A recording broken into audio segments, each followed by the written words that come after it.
board so that it can be included in the minutes. Please also limit your time to 3 minutes. Public comment is governed by policy BEDH.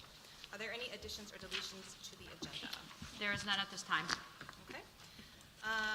We'll now open the floor for public comment. Is there anyone in the room that would like to comment?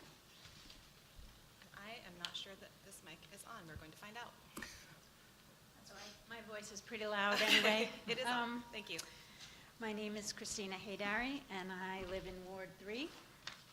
And I'm here to hopefully encourage you to make a comment or statement about the proposed development across from the high school and elementary school campus. That piece of property has a little bit of history with me, but I'll get to that later. My concerns that will hopefully get you to make some kind of statement about it are not that different from what has happened in the past with other things, as far as the safety of everyone involved getting to and from the campus, both walking and driving, because 400 apartments will definitely increase the traveling there. And we know that the intersections that are adjacent, that access the campus, are already a problem. So that is one issue, the traffic. What will happen if there is, or when there are, emergencies at school? Because if there are increased problems getting to the campus, especially at rush hours, how will that be approached? Because obviously with all the traffic, the emergency vehicles will have a difficult time getting to the campus. Finally, I think it's important as an education facility or group that we also address the fact that we know that wetlands are important and green space are important, spaces are important in our community. And if we continue to kill them, in a sense, then we're showing our students that they aren't important. And I think they're important in many ways, and I'm sure your science teachers can give you a million ways that they're important. And just off the top of my head, I was thinking, well, what we don't even know how that pond or that wetland area impacts the ability of the school campus to flood. We have no idea.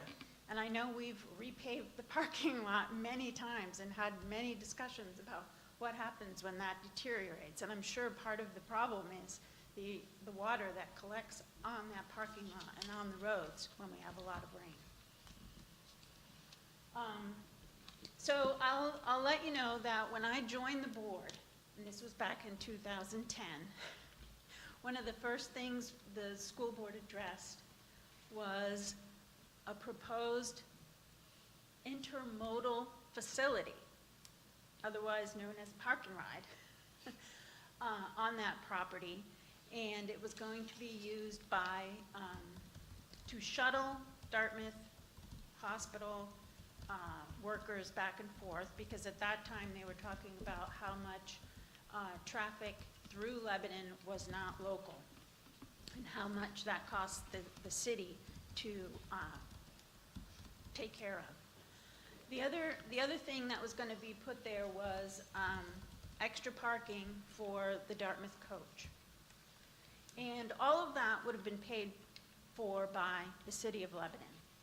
So the school board at the time wrote a letter to the city and also to the Department of Transportation to help to convince them that this was a bad idea, because the safety of the students was paramount. At the time, there was also a police officer on the board, and he told me about all the problems that can happen at a park and ride for the safety of students. You know, kids just wander over there, they get lost, they get taken, drugs are a problem at those kind of facilities because they're open, there's no Christine, watching.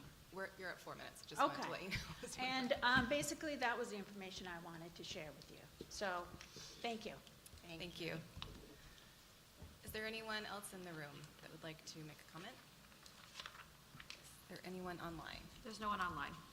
Okay. We'll return to public comment at the end of the meeting. Thank you. Correspondence? There was none when I checked this morning. Great, thank you. All right, move on to the consent agenda. We need a motion to approve the non-public minutes from August 14th, 2024. I'll make a motion to approve the non-public meeting minutes from August 14th, 2024. I'll second it. Okay, are there any corrections to that? Comments? Okay, Actually, So- I think for the public or the public and non-public? non-public, just The non-public. non, No? I have one for the public. Okay. Jessica has joined us online, and so we're going to do roll call votes. All right, in favor of the non-public, approving the non-public meeting minutes. Kevin? Yes. Richard? Yes. Mary? Yes. MJ? Yes. I'm a yes. John? Yes. Wendy? Yes. Tia? Yes. Jessica? Yes. Okay. And she has to. Jessica, sorry. You just need to state that you're alone. That's all she needs to say. She doesn't say. And I think you're supposed to say why you can't be here. I'm alone and I have a lot of germs. Perfect. We appreciate you joining us and not joining us, both. Thank you. All right, so motion passed. Then we need a motion for the non-public, I'm sorry, the public minutes. Make a motion to approve the Lebanon School Board minutes from Wednesday, August 14th, 2024. Okay, motion by MJ, second. Tia, did we do a motion and a second for the, we did, sorry. Just went right past me. All right, any corrections or change, or amendation? Very minor correction. Let's see, under, on page 5, under Y, discussion and action, first reading of policy IHBA-R, programs for people with disabilities, notification revised. There's a section that reads, Wendy asked if anyone had any questions about policies Q to Y. Richard referenced JICL-R and stated under unacceptable use number 7. He wonders what they are trying to ban for political activity and what that entails. Lil stated that we will pull that out. Probably worth adding that we suggested a change in language in JICL from commercial and political activity to commercial and political solicitation, because that is a change that is now incorporated into a thing we're voting on tonight. Perfect. Thank you. Any other changes? Yeah, MJ? Under 8B, the last paragraph says, MJ asked what happens due to the ESSER grant funding. Amy replied, there are no monetary issues. I think that should be penalties instead of issues. And then under 9Z, Boys and Girls Club, at the end of the third paragraph, it says MJ stated vetting the hiring process would be traditional when looking at, I think it would be standard protocol when looking for a partner. Thank you. Any other corrections? No? Okay, voting to approve the public minutes as amended. Kevin? Yes. Richard? Yes. Mary? Yes. MJ? Yes. I'm a yes. John? Yes. Wendy? Yes. Tia? Yes. Jessica? Yes. Okay, thank you. All right, moving on to approving the nominations, renominations, acknowledging resignations and retirements. I'll make a motion to approve the summer hire list dated August 2024. Okay, can I get a second for that? Second by Mary. Any questions about the summer hire list? I did have a quick question about, there's this fairly significant difference in pay under the school psychologist salary between Dorothy Powell and Jennifer Weber.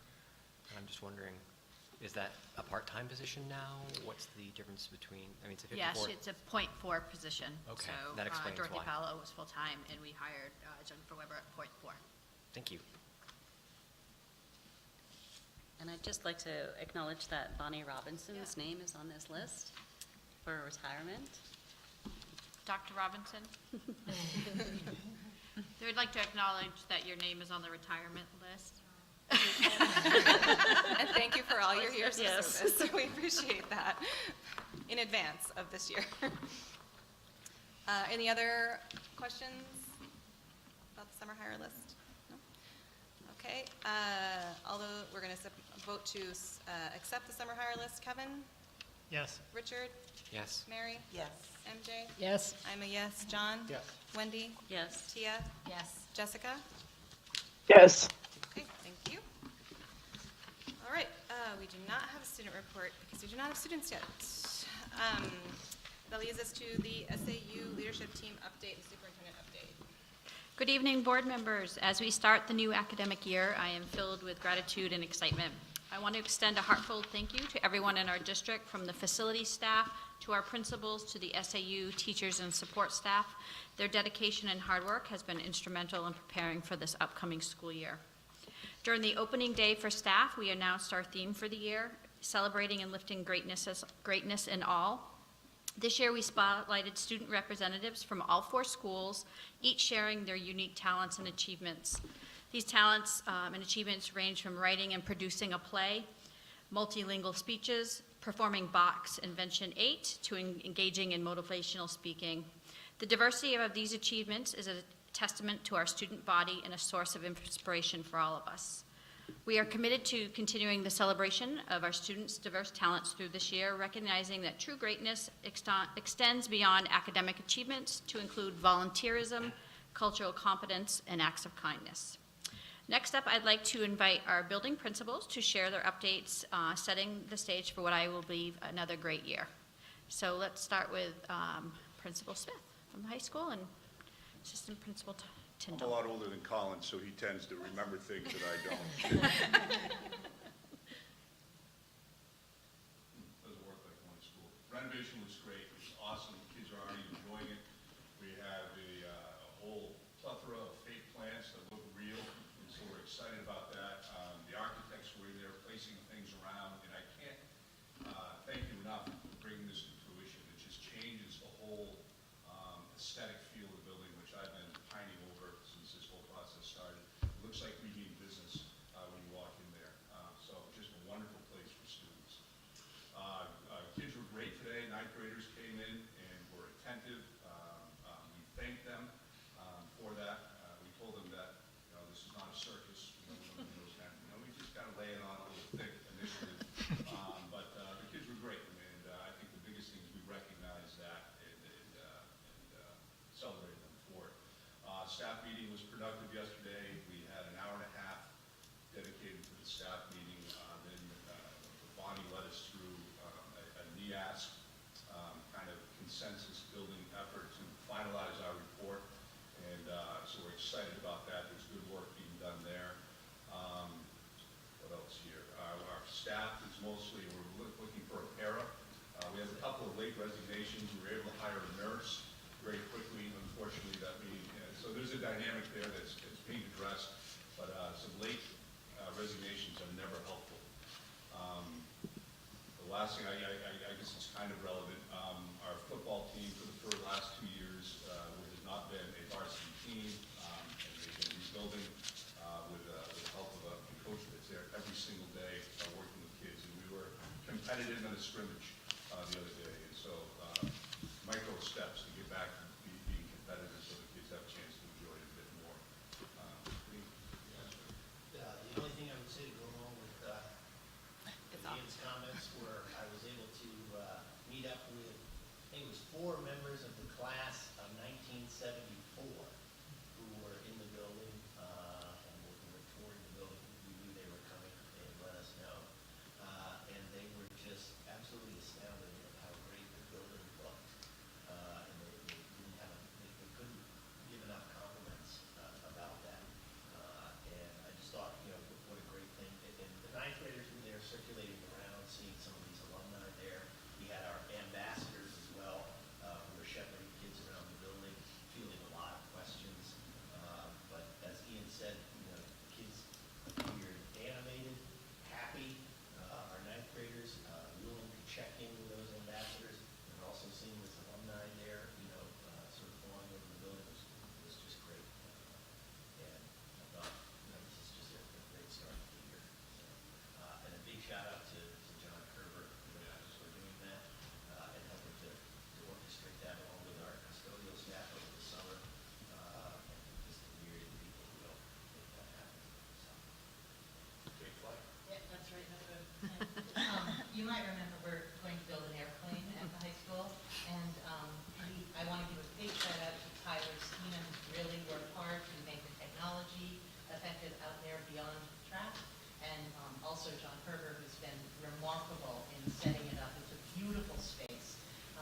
25 mentors train a couple of weeks ago, and we can't wait to get started tomorrow. We're good to go. All 50,000 carts are there, and it will produce one plane. That's all I've got for right now, but I could go on. Thank you. Principal Harkins and his team. I think the mic might actually be off, Tom, if you could Turn. see if it's on. It's now on. Okay. Can you hear me now? It's not for us, it's for the people. Gotcha. Hello, my name is Tom Harkins. I'm the principal of Lebanon Middle School here. I'm here with Aaron Mills, Student Services Administrator, Dr. Caroline Rooney, our assistant principal, who's new this year. So three of us are all very excited for the year. It's been a nice long summer. Our administrative assistants have been here working hard all summer, and the teachers have been in and out. I've been very impressed with the amount of flexibility as things have changed, and people have been willing to just kind of take on new roles and classes and things of that nature very willingly. We had students coming through last week on self-guided tours with their families, which was great to have them back in the building. Teachers came back on Monday, and there was just a lot of excitement since then. They've had their classroom days yesterday and today. The custodial staff has done an amazing job. We hosted summer school here along with Camp K, so they were really kind of hamstrung with the amount of people in the building, but it looks great. If you want to take a little stroll through afterwards, you can go see just how beautiful everything is. We had, popsicles on the playground last night, which was very well attended, hosted by our PTO, who does a lot of great work here. We had a lot of kids out there, and it was nice to see them back and say hello and see some teachers and a bunch of parents out there. So thanks to the PTO and for everybody that came out for that. I made a little list. We have a new traffic pattern to try to avoid, for anybody that's ever been here in the morning or the afternoon around pickup, the Route 4 mess. We're going to have people funneled down from up there in the Prospect Street extension. There's been a lot of conversation about that, but we're really hopeful that that's going to help keep people safe and off of Route 4 where the speeds are pretty high. So there's going to be a lot of police presence around to keep an eye on things and make sure people are moving in the right direction. And we're all going to be very kind of just eyes wide open, keeping an eye on things. So we're hopeful that's going to go well. And I believe that's everything that was on my list. Either of you have anything you'd like to add? I can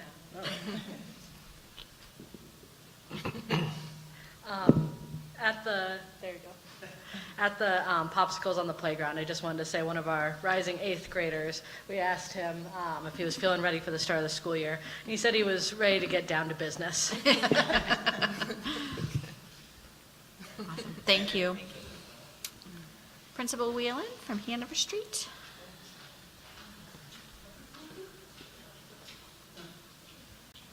Hello.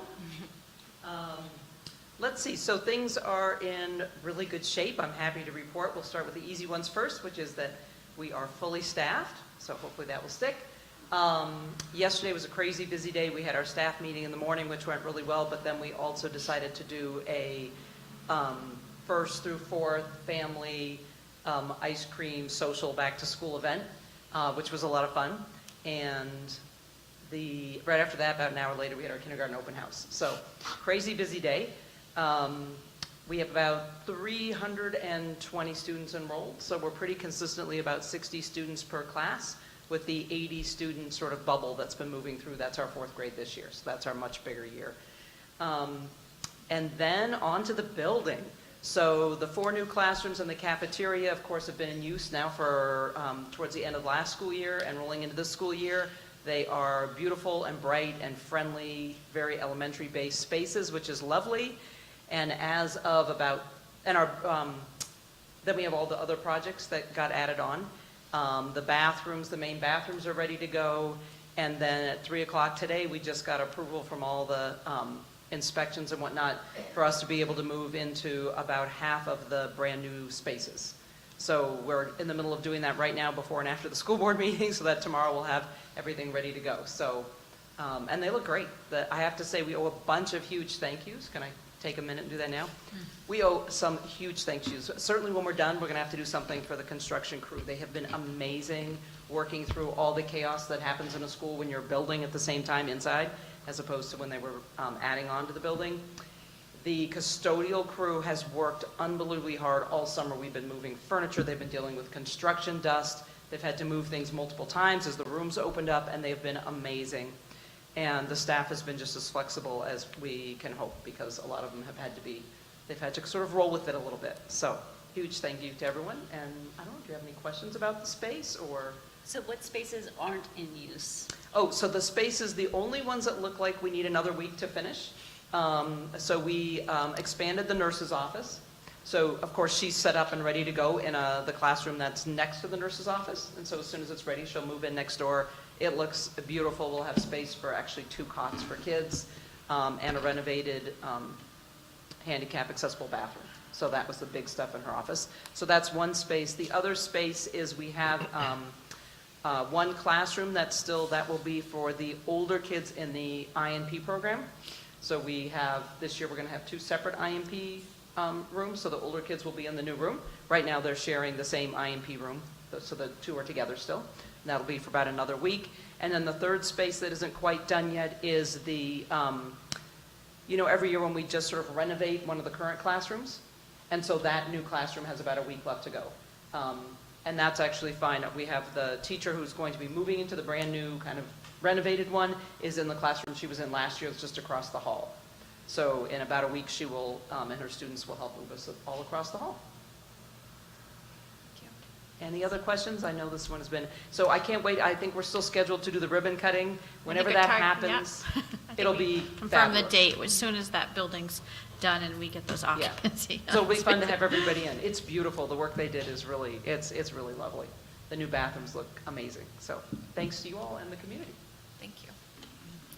All right, Mount Lab, Principal Roach and Assistant Principal Bailey.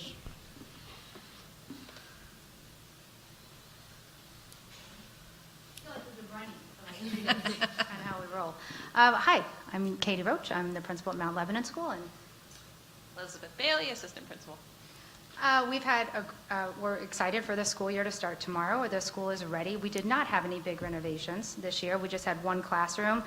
Michelle Chapburn's room was updated, and it looks great. The new design, John Kerber is an excellent addition to the team. You guys should know that. He's really great. He made sure it was done, and she was able to move in on Monday, which was perfect.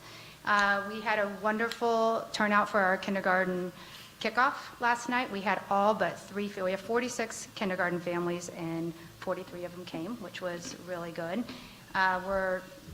We thought we might be fully staffed. I think there might be some questions that we're working out some little things that more will come.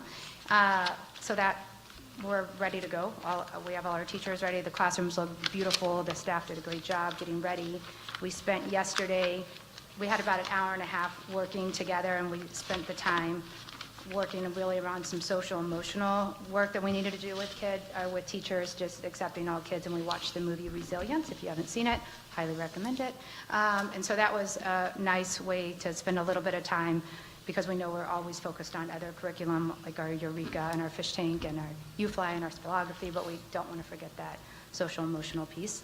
And our preschool is popping, and we're full. And do you want to talk about numbers, or you want me to talk real quick? Okay, I'll let you talk. I'm not So we do have the district preschools, so these are students that will go to Hanover Street or Mount Lebanon, and we are really, really full, and they're really, really still coming. So it's a conversation that I would love to have with anyone who wants to have it. We have a full 3-year-old program and a full 4-year-old program, and our waiting list for the 3-year-old is 4 students right now, but the 4-year-olds have a wait list of 15. So there's plenty of need in the community, and then that is not including students that may need special ed services, and that is also really extensive. We started a Friday program this year that we're going to be trialing. It's a social skills play group, so a little bit different than regular programming, and we already will have about 12 students in that by December, so it's really big. 12 3-year-olds, and then the 4-year-olds we have 10. May I talk about the IMD? Sure, yes. So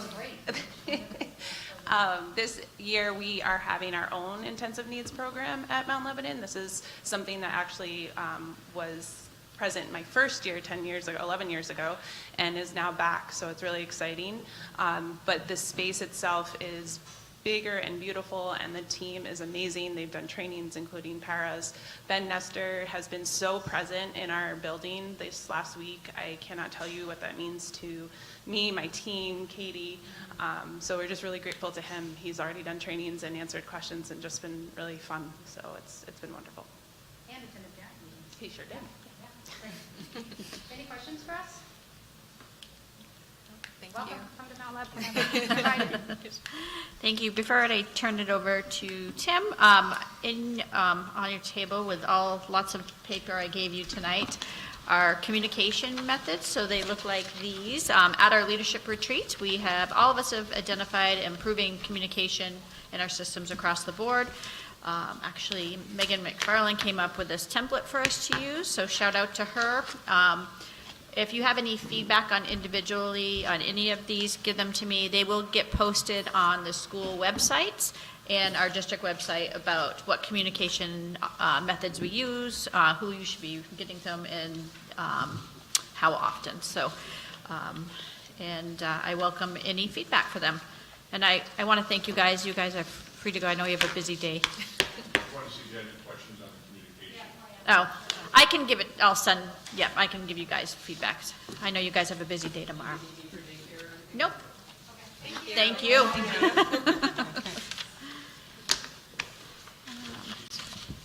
And we will complete one of these for the district as well, too. So, and as you heard from Tom from the middle school, he will be working on some sort of social media presence, too. So as you heard, they're a new administrative team working and building that, so they want to make sure what they do correctly. So, any questions for me before I hand it over to Tim? I have one. Sure. I noticed that we've gone to kind of please allow 2 school days for response in all 4 buildings. And I'm curious to know, I don't know if that was something that everyone kind of agreed to, or... Yeah, the principals came up with that, just, obviously, that would be just for the weekends. So if somebody sends a teacher an email on Friday, that we don't expect the teachers to respond until Monday. But hopefully those responses will be sooner, so. So that's 2 school days, then, right? 2 school days, not 2. Okay, we can clarify that language for that, too, because that's intended to be... 48 hours. Yeah, 48 hours. Right. But I think I would be in favor of something that said you will receive communication in 48 hours. I mean, personally, I would love to see that be 24 hours. Right. 48 is fine. Yeah, so you will by 48 hours. Yeah. Yeah. I mean, that's And good. we've talked to the principals and just all around the district staff too, and sometimes if you don't have the answer, just acknowledging that you received the email and saying, I'll get back to you too. So this was just allowing for those emails that sometimes come in after school on Friday. And is there, so what happens like if a teacher is out sick or do you know? So that's a good point. I actually, no, that's why we have these conversations. It's good to have these there. If you have difficulty reaching your teacher, please contact, and then we can put the building principal on there, just because they might not know that teacher is out. Right. Yeah. And sometimes those illnesses can extend beyond 2 days. Yes. Yeah.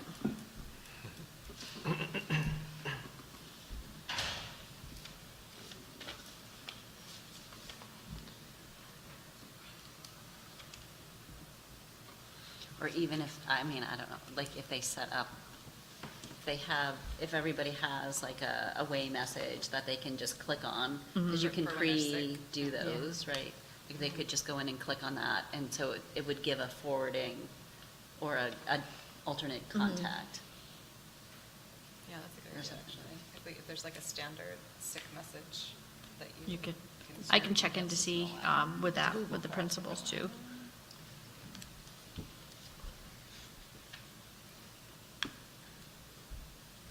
again, our overall goal is to improve our communication across the district as we build a communication plan, but I think this was kind of our first step, is kind of outlining what communications we do and how often that they should be receiving them, so. I think it's fantastic. Yeah. No, actually, it's 100% support. No, it's Small wonderful change. as we, just trying to get different sets of eyes on these, so absolutely, thank you. So I will just say, format-wise, Yep. the high school one is better than the other three because of the white on red as opposed to black on red. Okay. The white on red's better? Yeah. Okay. Much easier to read. Yeah, much easier to read. Thank you. And the red of there are two different reds. So whatever the red is the high school's using, use that red. That's more burgundy, and that's Okay. more reflective of what we are. The other ones are more brick red. Right, exactly. And I do, just as an aside, I really appreciate that we are including the PTOs of the three schools as being part of the school communication plan. I like that. Good work. Thank you. So, is that the end of your? That's, Okay. sorry, that's all I got. Okay. All right, that moves on to the business administrator update. Just wanted to give an update over a little bit more detail, or maybe less detail, of what the principals were saying, but obviously it's been a very busy summer as usual. As far as what's been going on from the district staff, the Hanover Street High School construction has continued, but there's a lot of things that we've had to handle on that. And John is, I don't want to give John too much praise, he's gotten a lot today already, but John he's working out awesome. I called him a young Dana today, and I meant it as a huge compliment. So, I mean, I was talking to him at 5:45. I'm like, why are you still here? So, I mean, he's dedicated. But we had to put all the doors, like that. They built this nice brand new facility, and there's no door access. So we had to put the door access in. We had to do all the floors of the new spaces, moved everybody around, all the repainting that you see on the pavement outside the buildings tomorrow. We didn't do that, but we had to coordinate that and get that all basically reversed around. On top of doing the building cleanings, they mentioned that the classrooms, so the 2 classrooms that were done, one on Mount Leb, one Hanover Street, that was end of year 23 money that we weren't able to get done last summer. So finally got those done. Mount Leb, we used Oaks Construction, that's a local Lebanon company. They did a fantastic job. They're done. Hanover Street's almost done. New tile for the MPR at the multipurpose room at Mount Lab, that was end of year this year that you guys approved, and we'll talk about the numbers in a minute. But we were able to get that done, so John, we did that in-house instead of contracting it out, so this money that was on the budget wasn't a lot, $5,000. You're gonna see that flow back through at the end of the year, because I'm not gonna try to allocate out maintenance guys' time. But it looks great. Other things are going on that you don't even really know about, but the new point of sale software for food service, we had to upgrade our food service point of sale. We didn't want to, but the other one wasn't being supported anymore. So that's a big project with lots of meetings and lots of configuration. So we got that done. I think the last meeting for that was a couple days ago. I actually looked into and purchased some new budget presentation software that I'm going through training on. So I'm hoping that at budget time, instead of having 35 different Google files that people click on, it'll be a nice, if it doesn't work, then I won't renew the subscription, but I think it could be a good sort of upgrade. So I've been working on that this summer. In July, we had a funding audit from the state for our ESSER money, and we passed with flying colors. We had one small, I guess you talked about this last time, one small violation of a sign. Staff hiring, we've hired a lot of staff. We have no vacancies in our maintenance department. We have a half FTE floater custodian vacancy in custodial, that's it. We're fully, I'm saying fully staffed in bus, but in transportation, but we're always looking to hire somebody to do another, you can't even measure the FTE, a trip here. So if someone came in and said, I want to drive for you, we'd put them on a list and hire them if we could, 10 hours a week, whatever, 3 hours a week. We got a new AP specialist, and then Xavier's been really busy, of course, with all the other staff onboardings. On top of that, preparing for negotiations and closing the books. So our DOE 25 is nearly done, and you guys will have a chance to review. The process as pushed by the state is I'm going to submit it Friday. they actually recommend that you don't bring it to the board until after they look at it, because sometimes there's changes. So, not usually big ones, but I'm going to report a fund balance of about 1.3 million, 1.35. That includes $355,000 in extra revenue, which means our expenses, I was panicking about $1 million. We came in at 993,000. So a little under, but we have that extra revenue, and that extra revenue is mostly tuition. So been a very busy but very good summer. And there's lots of things I didn't mention. We had a tree fall in Mount Leb that we had thankfully it didn't damage any playground equipment, but it's like we came into, Katie's like, hey, there's a tree in our playground now. So crazy busy. Baptism by fire for John. Does anybody have any questions for Tim? Great, thank you. Thank you. All right, we're moving on to unfinished business. So we've got an update on the childcare room at HSS. Sure. Since our last meeting, I did reach out to the Boys and Girls Club of New Hampshire and discuss some of our concerns. They did reiterate that they would like to be a year-round program because they would need to be around to keep their staff. I said, okay, and then we talked about the other concerns. I did tell them I would get back to them. At the same time, I did contact the Immersion Montessori School, who are interested in having a conversation as well. So that will be continuing to be ongoing. As you heard from Principal Wheeling today, she's using those extra spaces now, especially while the construction is going. So it's, I think it benefits us for us to be on hold anyways, to make sure we're, once we're in those school and to our original spaces, that we have the space that we need to operate. But I will continue to meet with both of those partners and discuss those options. Any questions on that? Okay. All right, moving on to policies, some second readings. So I will make a motion to adopt the policies listed under unfinished business, B through L. I do have an addition to C, EHAA, the one that I worked with, that Tyler provided the language for about removable media. Richard, are you going to make the motion for that language that he had sent? Yes, that's what I was planning on Okay, perfect. I had doing. shared it with our board Okay, clerk, so so. I'll pull that one out. Yes, pull that one out and then Okay. we can go with that at the end. Okay, so I'm going to modify my motion so that it doesn't include C. Okay. So it's going to be B, yeah, B and then D through L, yeah. Sorry, would you have a second on that? I'll second that. Okay, second on Richard, second by Richard. Any additional discussion on these, with the exception of C? No, okay. Jessica's still with us. Yes. All right, so we're gonna go ahead and vote on moving these to second reading. On the second reading of these, Kevin? Yes. Richard? Yes. Mary? Yes. MJ? Yes. I'm a yes. John? Yes. Wendy? Yes. Tia? Yes. Jessica? Yes. Okay, thank you. Which brings us back to C. And so, speaking with Tyler, we've drafted some new language to replace the original item 12 in policy EHAA regarding personal removable media. I can read the language out loud if you prefer. Employees are encouraged to use file storage and sharing options provided by the district, such as Google Drive or the district file server. There may be instances where using removable media, such as a USB flash drive, removable hard drive, or CD is preferable or necessary. In such cases, use of personal removable media devices is permitted. The contents of personal removable media connected to district systems must abide by the technology acceptable use policy as outlined in the employee handbook. Once attached to district computer systems, removable media devices may be subject to automated scans and audits by the district IT department in order to detect malware, potentially malicious files, or other inappropriate contents. If personal removable media devices are found to contain malicious, illicit, or otherwise inappropriate contents, staff may be asked to remove the device or have their ability to connect removable media revoked by the district IT director. And that would go In place of item 12. 12, okay.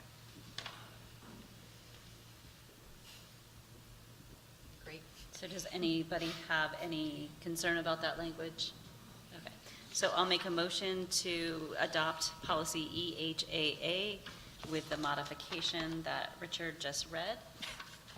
Great. I'll second that. Okay, second by Richard, motion by Wendy, second by Richard. Any additional discussion? No, that's much more clear. I like that. It's great. Okay, we're going to vote. Kevin? Yes. Richard? Yes. Mary? Yes. MJ? Yes. I'm a yes. John? Yes. Wendy? Yes. Tia? Yes. And Jessica? Yes. Great, thank you. All right, that moves us to new business. Amendment to the LMS handbook. Karen DuBois is going to come and discuss the amendment.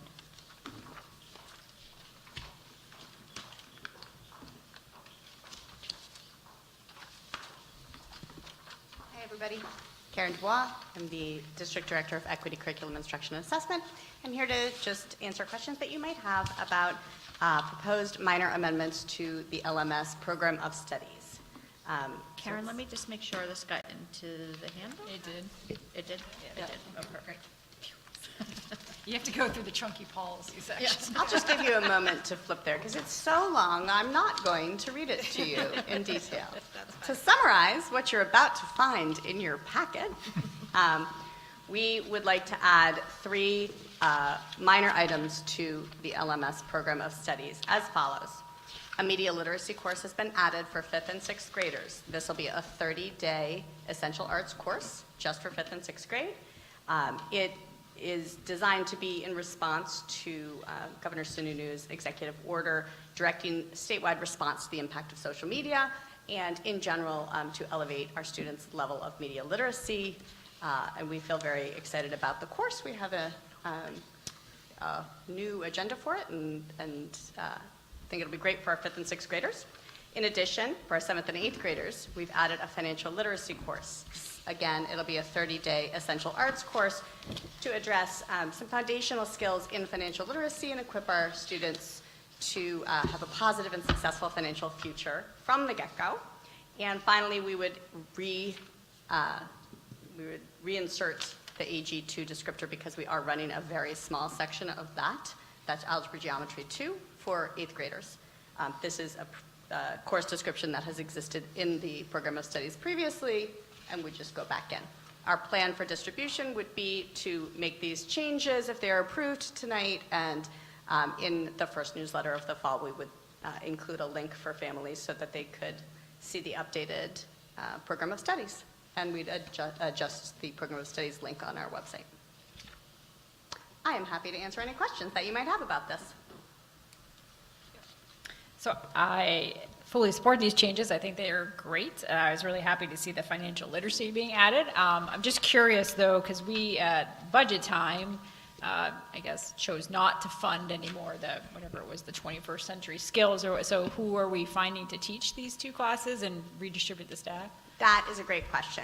We've, so indeed, a position was removed from the school during the budget season, and that was a similar position to the title of media literacy. However, this position, the 2 grades of media literacy are going to be taught by a person with a slightly different credential. She's a library media specialist, Jamie Brooks. She's coming to us, formerly one of our elementary school teachers, who is shifting roles and joining us at LMS. The remainder of her time will be in the technology support role that Martin Warren previously occupied, and he retired at the end of last year. So that was previously not a teaching position, and we have added these teaching responsibilities to that position. As for the financial literacy course, we have a math teacher, so we shuffled our math courses, and due to enrollment shifts, we were able to free up some time for a math teacher to be the instructor for the financial literacy course. So we did not add any staff to add these courses, thankfully. Any other questions? Thank you. Appreciate it. All right, thanks very much. Action do we need for the amendment? Yeah. All right, so, back to my thing. All right, so we need a motion to accept the amendment to the handbook. I'll make a motion to approve the amendment to the Lebanon Middle School Handbook. Okay. Okay, motion by MJ, second by Mary. Any additional questions, discussion? No? John? I You look think like it would have been great if there was some communication to the families before schedules were released. But other than that, I am in support of these changes. Right. All right. Noted. We'll go ahead and do Kevin? Yes. Richard? Yes. Mary? Yes. MJ? Yes. I'm a yes. John? Yes. Wendy? Yes. Tia? Yes. Jessica? Yes. Great, thank you. All right, moving on to proposal for strategic plan. As you know, our strategic plan is sunsetting in 2025. I have a scope of work outlined here that I would like to propose to move forward starting next month, where we would, actually, the group chair would come to meet with the board first. We would get together to develop a committee for the strategic plan, community-wide, and then going into stakeholder engagement. After talking to several groups, this group here would like to do things in person, which I think is really important. As we talked about last week, our last meeting with our particular goals, there's a lot of initiatives and stuff that we want to get parental feedback and community feedback on. So I think it's really important that we're not relying just on surveys, and that we're engaging all of our stakeholders, including businesses, parents, leaders, students, board members, principals, teachers, and anyone that has a stakeholder impact for our plan. So with the goal that the draft plan would be brought to the board of May of 2025, so we could implement in July of 2025. Any questions? Cost? This cost, this, I'm sorry. It's not on there. Yes, it's just right on about 49,000. And so is this something that we already budgeted? It's not a line item, but I spoke to our business administrator, who said that, it wasn't a specific item, that we could have this in our budget.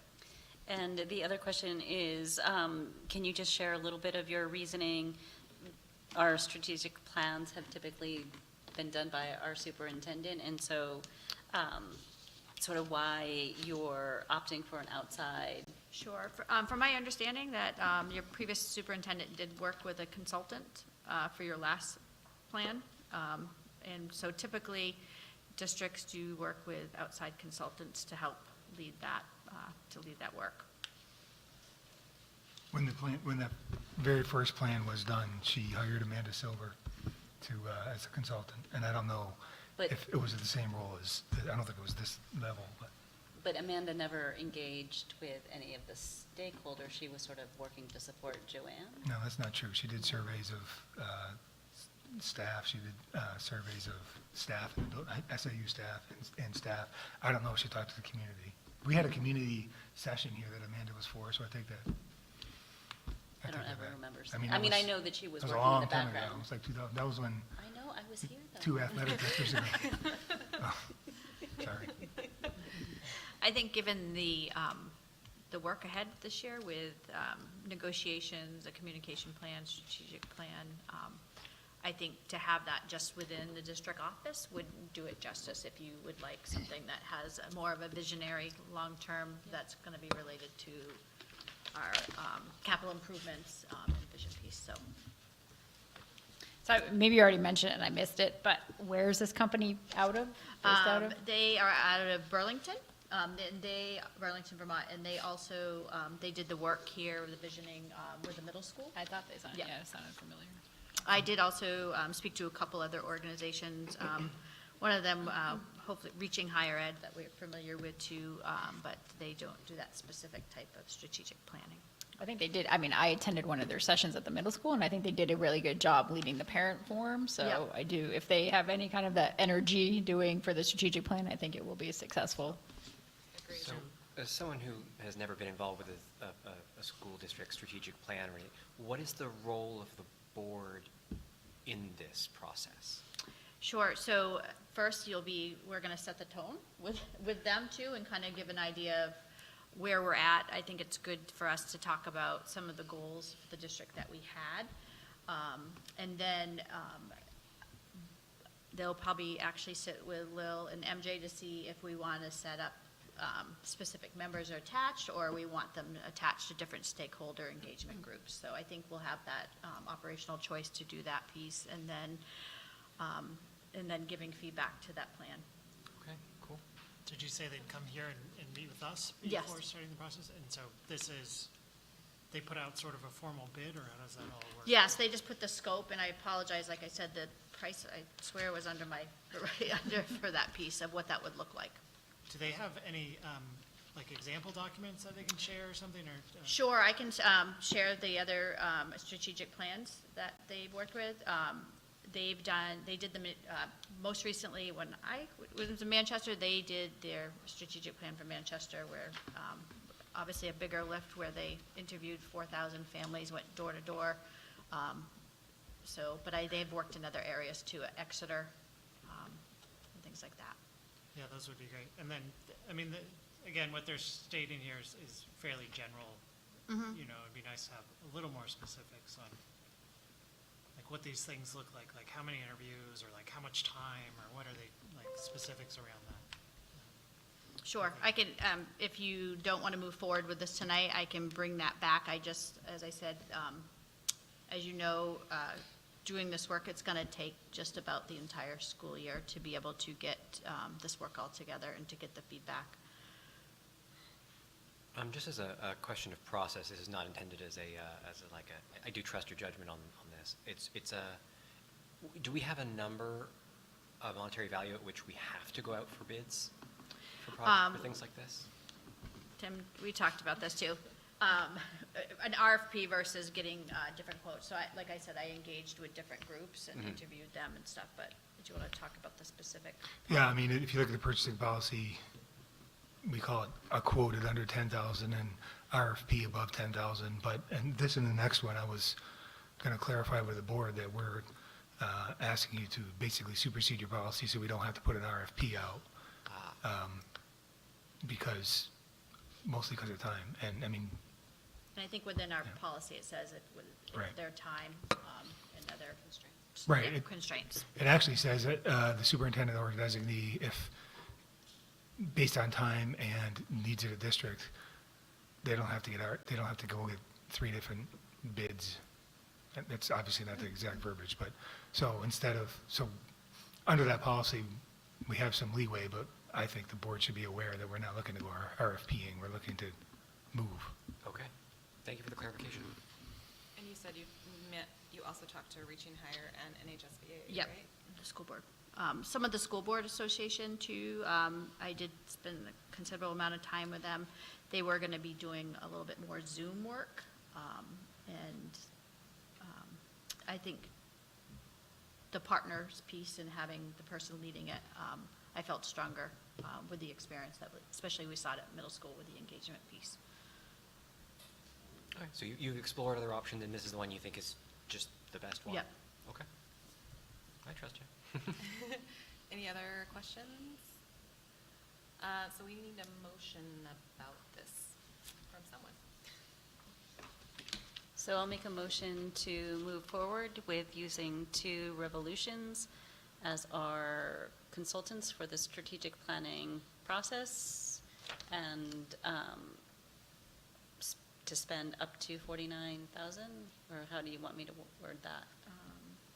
We'll do up to 50. I don't have the 49, the number Okay. right in front of me. With an expenditure of up to $50,000, which is already in the budget. Okay. Second. Okay, motion by Wendy, second by MJ. Any additional questions or discussion? I do think, going back to Kevin's point, it would still be helpful to see just. Sure, I think when they come to meet with you guys, I'll have them bring some examples of the work too, because if you look across the board at exemplars of strategic plans, they look all over the place, but the best ones that are really student-centered and are measurable with outcomes, so that we are able to, at the end of each year, kind of reflect and to be able to provide that data. Great, thank you. John? Yeah, we're going to vote. Yes, John, has questions? Yeah, I just have a slight concern about transparency. It's a lot of money, and we're not publicly showing that we really looked at other options. We're obviously trusting Amy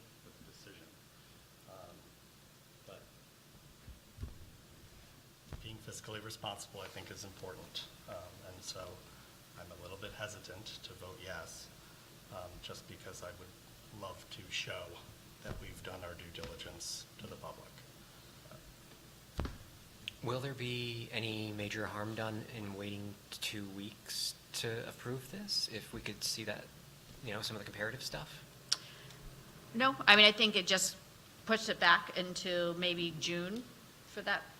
Would that be okay? Would that be a thing that would be I would ask painful? this group, would that be okay? Because it's really going to be up to us to have a plan or extend our existing plan for a period of time.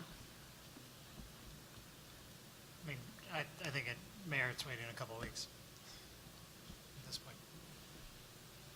So to be clear, you're asking for sort of a collection of some of the I guess a summary of who she's talked to and what they've. Yeah. Because a full RFP is way more than 2 weeks. Yeah. So- Not a full Yeah. RFP, just a little more transparency on the public record of the other alternatives explored. Sure. And I think usually if this were to come to F&F first, we would sort of get like a little bit of a like bid document rating kind of thing. Do you know? I mean, it doesn't need to be that, but just sort of like, Why not? yeah, like what, if you're rating things, like what are the things that you're looking at? How Mhm. did you rate the different, Okay. on a scale of? Sure. I mean, it doesn't have to be a scale, it can just be like, these qualities I want, these qualities they have, these qualities they didn't have, or Yep. whatever, the sort of relative qualities of each. And I think it's important to acknowledge that we have worked with this group before and had success with them, so. Sure. I just want to caution, it will likely, if we go to September 11th, because then if we do that for turnaround, that it will be pushing to June. So as long as the board is fine, I will certainly put that together. Absolutely. Yeah, thank you so much. Our current goes until July 1st, right? Yep, June 30th, yep. June 30th, so, okay. So we have a motion on the table, which was again to approve the proposal. Do we So want to I can rescind? withdraw that motion. Okay. Withdraw And you the have to, the person who seconded it. Oh, I'll also withdraw. Okay. All right, we are withdrawing the motion, and we will bring it back up on The September 11th. September 11th. Okay, great. Thank you. All right, moving on to the enrollment study. Sure, this, I spoke with Tim, who was not at our last meeting. I know we had discussed the desire to move forward with the enrollment study. And I asked Tim to see if we could find it in this year's budget. And he said yes, but he just wanted a vote from this board. We did get a quote for roughly $15,000 that would do the enrollment study for the enrollment trends. So Tim? So for methodology, I found the hard copy of the prismatic study and so it started with, hey, how much it would cost just to do another enrollment study, because the enrollment study they did as part of prismatic seems to be spot on. So I reached out and found the guy, his name is Matthew Cropper from Cropper GIS Consulting, and he said it would cost about $13,000 to $16,000. When I started this, it was, and I could see my email, like I want to start budgeting for it, assuming you guys want to do it. Then the word was, maybe you guys want to do it sooner. And I don't think, and I know I sound like we're made of money, and I hate committing a lot of money before the year really starts, but so far, I do track teacher salaries. I don't really track paras so much because it's harder, but teachers, like what was budgeted versus what we hired, and we hired at $180,000 less. So that's why I'm not super worried at the moment. Although a few more I will be. So if you want to proceed this year, we can do it. I did not, when I started this, I was looking for a price. So I can put an RFP together if you want. That would take time again. Cropper is the company that did it for Prismatics, and they were right on. So seems to me like proceeding with the same company again would be wise. I mean, get an RFP and get lower numbers, but we have actual tangible proof over the last 8 years that these people know what they're doing. So that's why I would like you guys to tell me to go ahead, or I can do something more formal, but we could probably still get it done this year, because he says it'd take about 12 weeks to do. So the floor is yours. What's an enrollment study? So what they did is they used, I don't know all the different data points, or else I could do it myself, I guess. They use current enrollments, and they look at things like people moving to the area, and they project out what's your enrollment going to be 10 years from now versus now. And basically, the result of that study was we were going to be pretty flat. And it was, I mean, I think Wendy would attest to this. A lot of people didn't believe that that was accurate, but I think it's been 8 years, and they're within 20 or 30 kids of what they predicted. So they've been very accurate, and we're basically flat, which is actually good. Most schools are declining, so. We do have a lot of people moving to the area in the next 5 years. Potentially. Potentially. And we have a lot more developments potentially, so we're all over. But that's all the data that they use to. How do we use that data? I'm sorry? How do we use it, the data?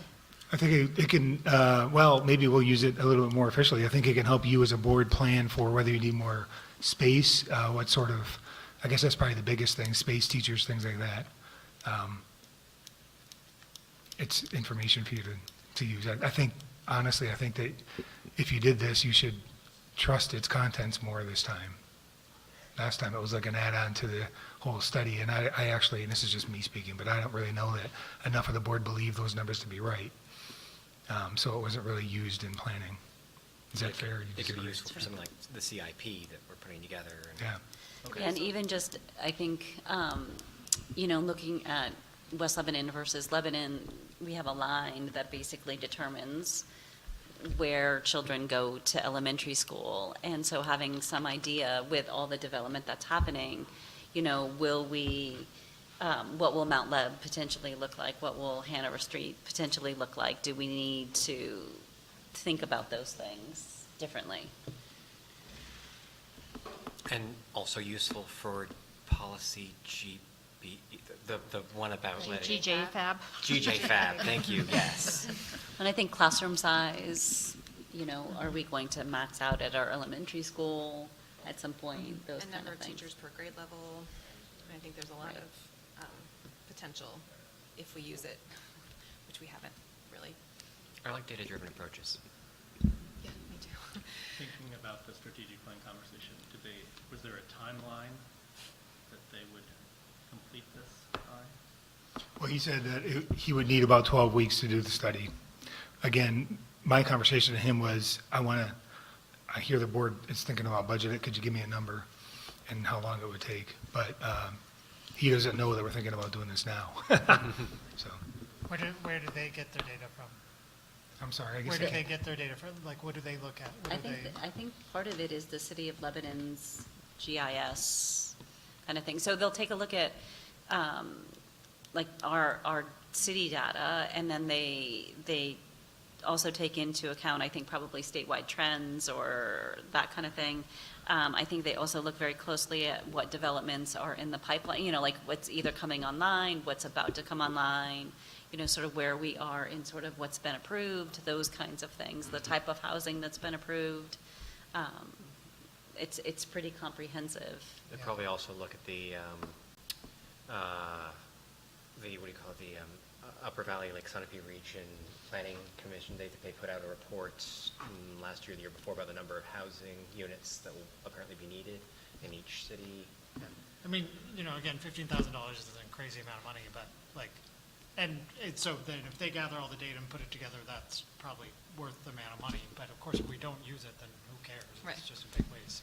So, I believe this was a part of one of the district goals that you guys have identified, which gave to me. That's why I asked Tim for that, so.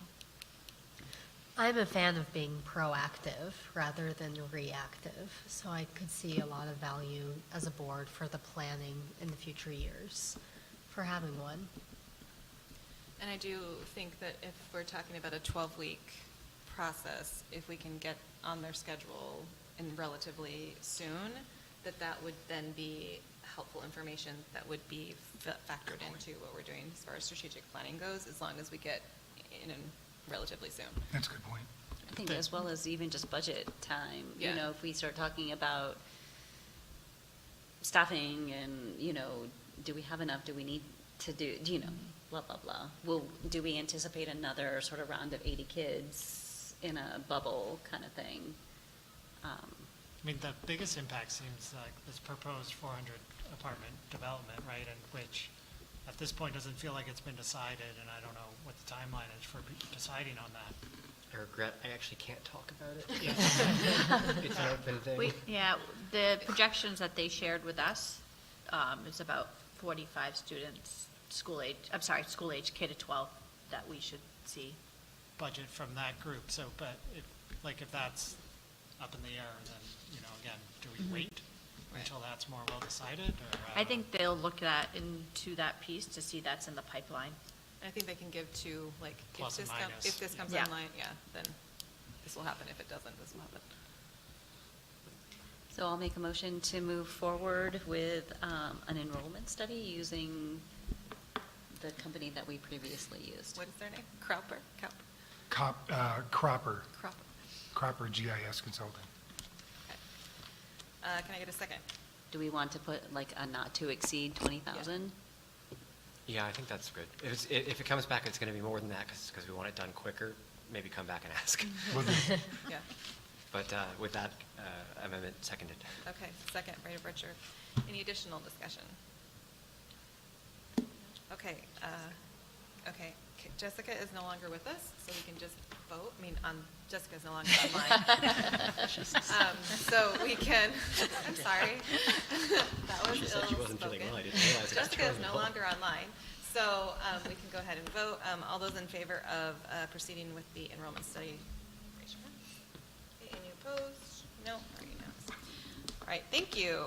Okay, moving on to first reading of some policies. So my first question to the group is, are there any policies that we need to pull out and discuss individually? I just have one question about all these that are duplicates, right? So the requirement, Megan's recommendation on this specific set is that we do have them in sort of employee and student That's fine. in sort of both those places. Yeah, I just wanted to make sure Yep. that we had talked that over with Yep. someone. No, they are identical. I have some questions on DAFB, and it's more just general questions.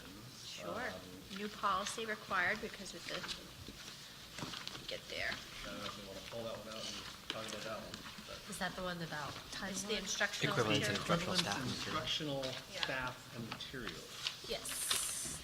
So, So we can pull yeah, them out. I just have a question, I have some questions on DID, and I think they're just, not really clerical, but they're just some missing information, and I want to know if we discussed what the information is, but just, that's on DID. So I would like to take that one out. Okay.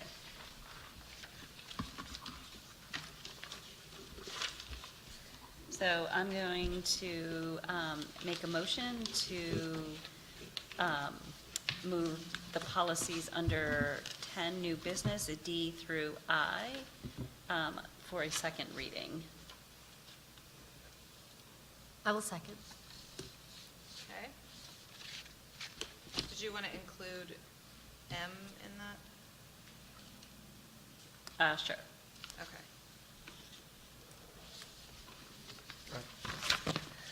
Okay, so motion by Wendy, second by Tia.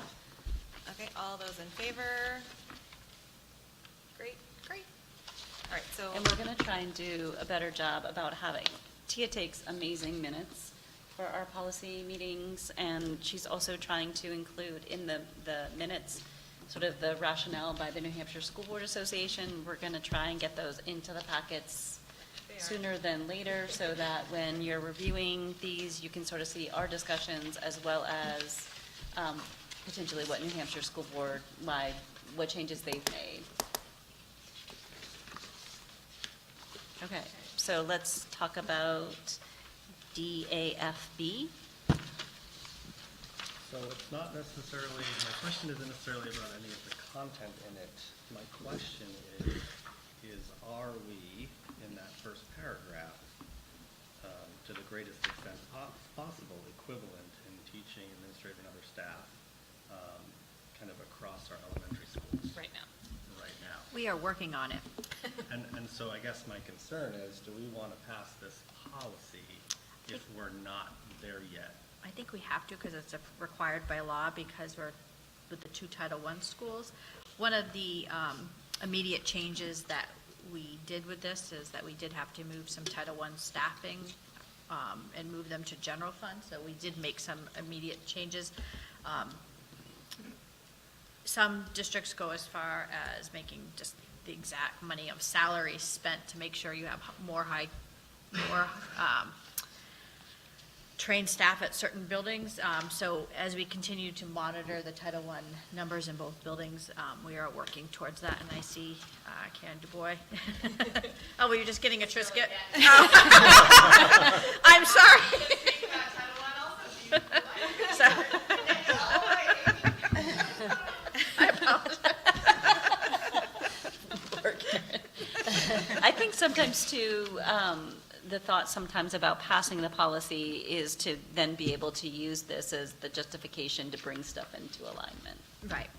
And I'm all for that, but my concern is, this is also As to it opens. require her to,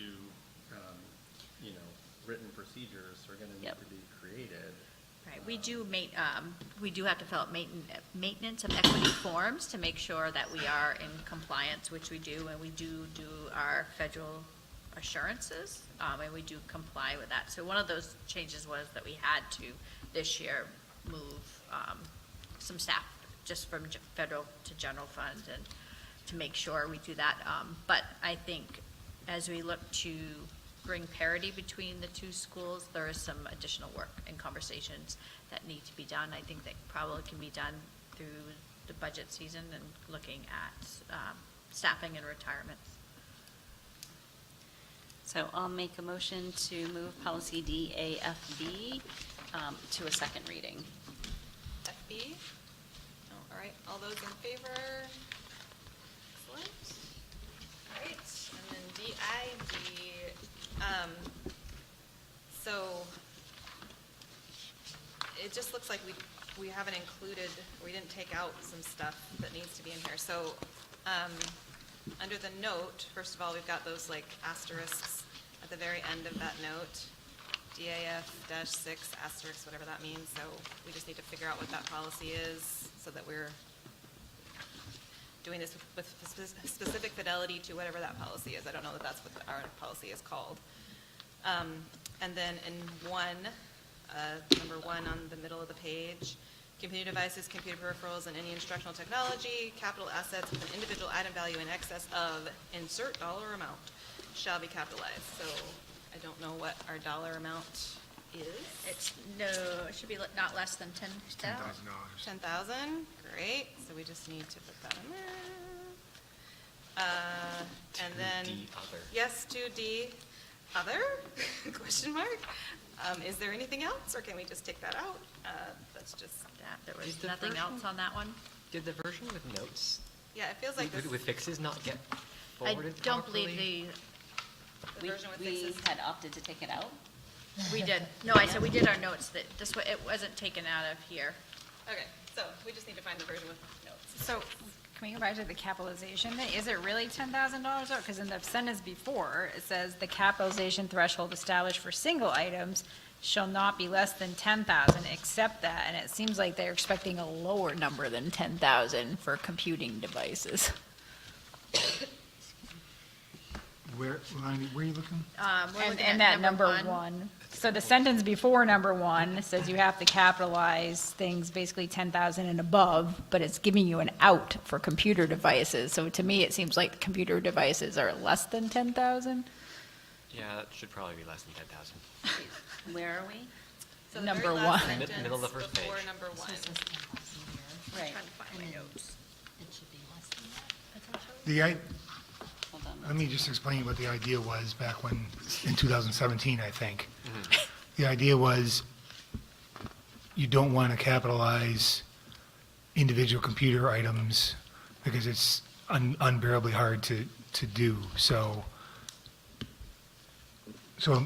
you buy, 100 Chromebooks and it equals $8,000. You don't want to you don't want to have to capitalize a computer item unless it's a big expense. So these little things like Chromebooks and laptops wouldn't be capitalized even if the purchase is a lot of money. So then we would just remove So- number 1 if it's going to be Yeah, the it same. seems like, It's yeah, gonna it be the seems same. like Say that again? If it's going to be the same value, we don't need the exclusion at all. We can just delete number 1. Right. I'm with Richard. If you're buying a computer that's worth more than $10,000, you better darn well know that's a capital asset.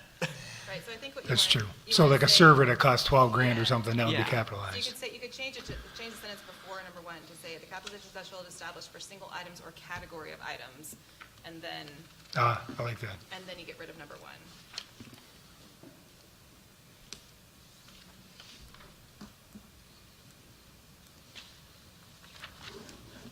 I don't think we did come up with anything else we wanted to add in that D.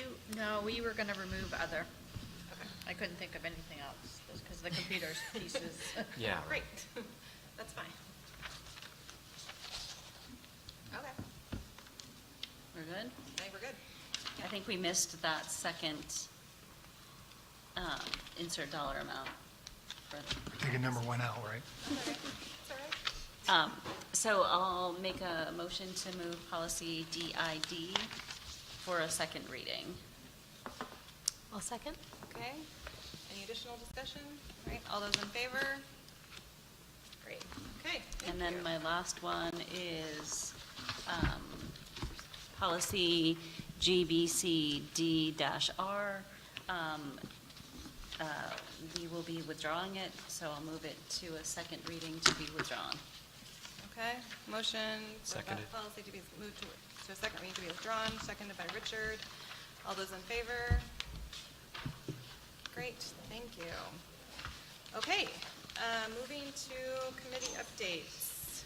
Finance and Facilities met on August 22nd. Jessica is not here. Does anybody from there want to tell us anything?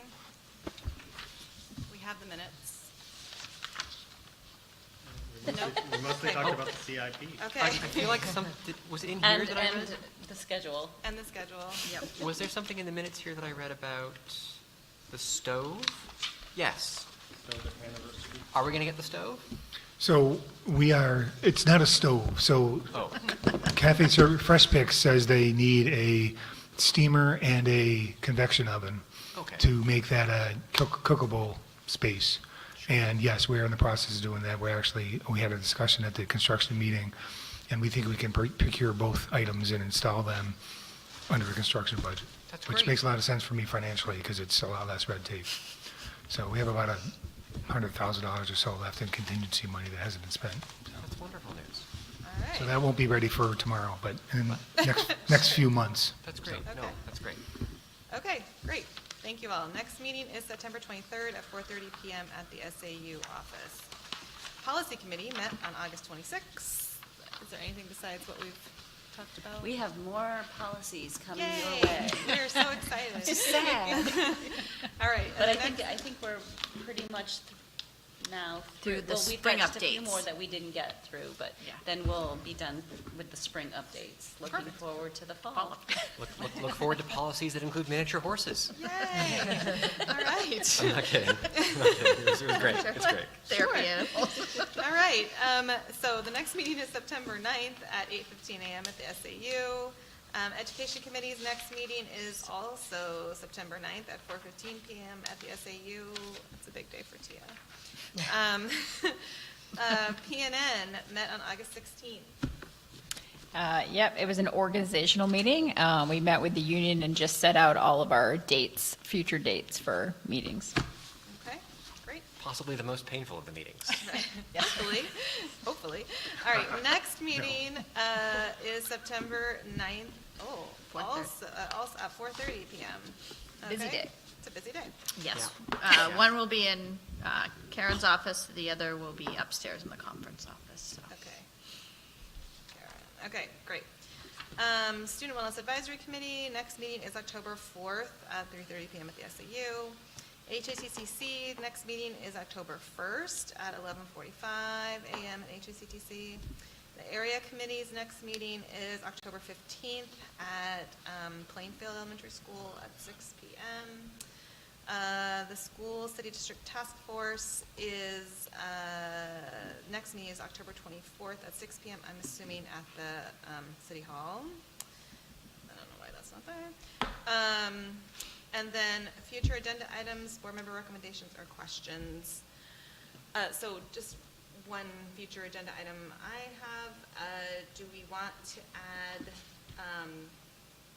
a statement on the proposed development across from LHS to as a discussion item to some future meeting? I know that the process is going forward. I know you can't tell us what's happening, but I know we are at the stages. What stage are we at as far as? So right now, what is happening is a series of public hearings. Right. We held one previously on, I believe it was August the 12th.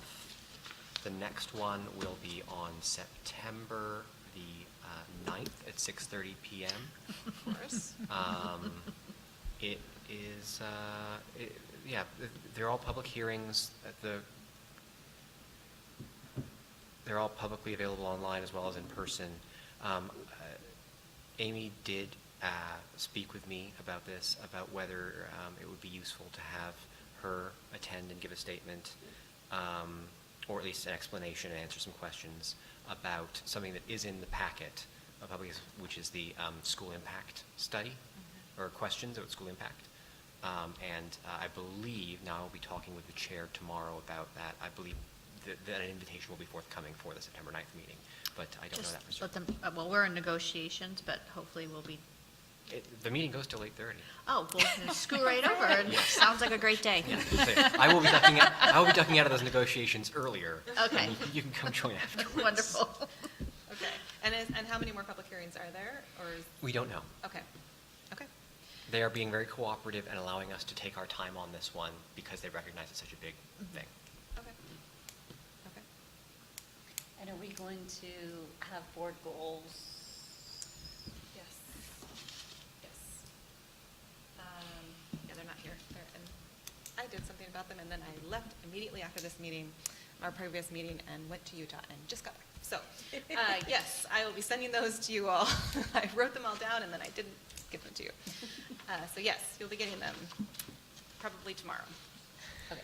And we'll formally adopt them at the next meeting? Yes, since you don't have them now. You can't do that now. Yeah, we'll have that for next meeting.